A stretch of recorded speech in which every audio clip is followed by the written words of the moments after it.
भाग 1 मध्ये आपण पाहिले की संभाजी महाराज संगमेश्वर येथे असताना कोणीतरी विश्वासघात केला आणि मुघल सरदार मुक्कर्रब खान अचानक सैन्यासह तिथे पोहोचला आणि संभाजी महाराज पकडले गेले. संभाजी महाराज आणि त्यांचे मित्र कवी कलश यांना बांधून औरंगजेबासमोर नेण्यात आले. औरंगजेबानं त्यांना एक प्रस्ताव दिला. इस्लाम स्वीकारा, मी तुम्हाला जिवंत ठेवेन. संभाजी महाराजांनी सरळ नकार दिला. ते औरंगजेबासमोर झुकले नाहीत. ते धर्म बदलायला तयार झाले नाहीत.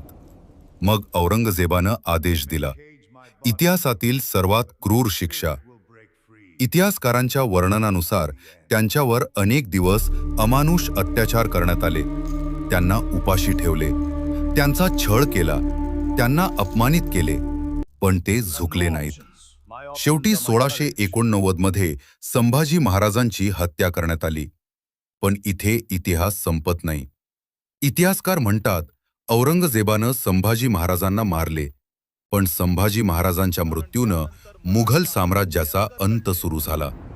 कारण त्यानंतर मराठे आणखी भयंकर लढले आणि औरंगजेब 27 वर्ष दख्खनमध्ये अडकून पडला आणि शेवटी दख्खनमध्येच मरून गेला. कधीकधी इतिहासात तलवार हरते, पण बलिदान जिंकते.